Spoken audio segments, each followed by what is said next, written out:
లక్ష్మి హరీష్ని విడిపించమని విశాలాక్షిని బసవరాజుని బ్రతిమిలాడగా వాళ్ళు అవమానించి ఇంటి బయటికి గెంటేస్తారు. గుమ్మం ముందే నిలబడి ఏడుస్తూ ఉంటుంది లక్ష్మి. అప్పుడే బైక్ పైన సిద్ధు ఇంటికి వస్తాడు.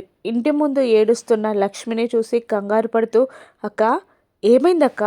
ఇక్కడెందుకు బాధపడుతున్నావక్క? ఎందుకు ఏడుస్తున్నావక్క? ఇక్కడెందుకు నిలబడ్డావక్క?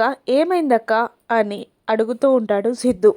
దాంతో లక్ష్మి జరిగిందంతా చెప్తూ ఉంటుంది. తను పోలీస్ స్టేషన్కి హరీష్ని కలవడానికి వెళ్ళడం, ఆ తర్వాత అక్కడ కానిస్టేబుల్ విశాలాక్షి గారితో బెయిల్ ఇప్పివ్వమని అడగడం, వచ్చి విశాలాక్షిని బసవరాజుని హెల్ప్ అడగడం, వాళ్ళు అవమానించి ఇంటి బయటికి గెంటేయడం అన్నీ లక్ష్మి చెప్తూ కన్నీళ్లు పెట్టుకుంటూ ఉంటుంది లక్ష్మి. దాంతో సిద్ధు ఒక్కసారిగా లక్ష్మి వైపు తిరిగి రెండు చేతులు జోడించి దండం పెడుతూ వాళ్ళ తరపున నేను క్షమాపణ చెప్తున్నానక్క, నువ్వు ఎంతసేపని ఇక్కడ బాధపడుతూ నిలబడతావు, మనం ఇంటికి వెళ్దాం పదా అని అంటూ లక్ష్మిని బైక్ పైన ఎక్కించుకొని తన ఇంటికి తీసుకెళ్తూ ఉంటాడు సిద్ధు.